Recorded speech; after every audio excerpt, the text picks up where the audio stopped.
আসসালামু আলাইকুম viewers, good morning সবাইকে। তো ডিম ভুনা করছিল আমার মেয়ে। ডিম ভুনা সবাই খাবে না, 3জন খাবে, তাই 3টা ডিম ভুনা হচ্ছে। ডিম তো ভুনা হচ্ছে না, ডিমকে সেদ্ধ করেছিলে একদম দফা দফা হয়ে গেছে। ভিউয়ার্স, এই যে দেখুন, সেই গোল ডিম আর গোল নিয়ে প্রথমে হয়ে গেছে। তো যাই হোক, আজকে সেই ডিম ভুনা করতেছে, আমি খুব সাথে আছি। ডিমগুলো ভেজে নিয়েছে, যে দেখুন কী অবস্থা হয়েছে, ডিম অর্ধেক বের হয়ে গেছে। যা করতে পারছে মাশাআল্লাহ, এটাই অনেক ভালো।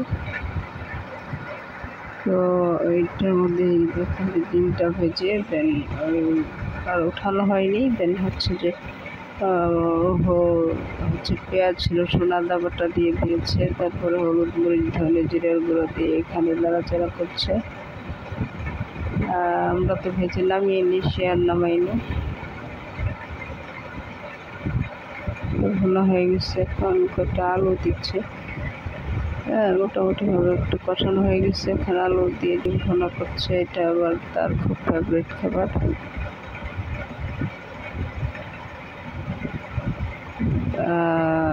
মোটামুটি ঢেকে দিয়ে এখন একটু হয়ে আসছে। এখন নাড়াচাড়া দিয়ে অল্প পরিমাণে একটু পানি দিয়ে দিল।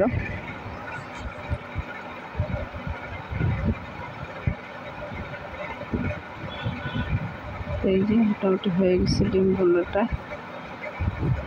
দেখতে ভালোই লাগছে, খারাপ লাগছে না অতটা, কিন্তু ডিমগুলো জাস্ট নষ্ট হয়ে গেছে আর কি। একটু ছেলতে গিয়ে বাচ্চা মানুষ করেছে। এখানে কারি দিয়ে হচ্ছে যে মাছ ভাজি, যারা ডিম ভুনা খাবে না তারা মাছ ভাজি দিয়ে খাবে। মাছ ভাজি করা হচ্ছে। তো এই যে হয়ে গেছে ভিউয়ার্স ডিম ভুনা। তারও আছে পাট শাক, ডাল, ডিম ভুনা, মাছ ভাজি। এইগুলাই হচ্ছে যে আজকের খাবার।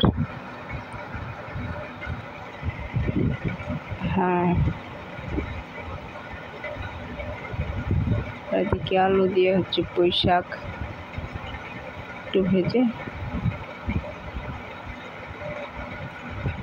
নেওয়া হচ্ছে। পাট শাক হচ্ছে যে পাট শাকটা ভিউয়ার্স শুকিয়ে রোদ্রে শুকিয়ে তারপর রান্না করা হয়, সেই পাট শাকটা রান্না করা হয়েছে। এদিকে পুঁই শাক দিয়ে আলু ভাজি হচ্ছে। এটা আবার মাছ ভাজার সাথে খাওয়া যাবে। মাছের বড় বড় পিস থাকলে আমরা সেগুলো ভাজি করে খাই, তাই আর কি।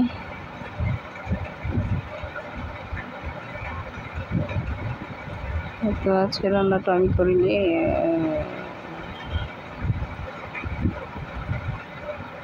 এই যে হয়ে গেছে মাছ ভাজি, পুঁই শাক দিয়ে আলু ভাজি, আর হচ্ছে ডিম ভুনা, ডাল, আর হচ্ছে পাট শাক ভাজি।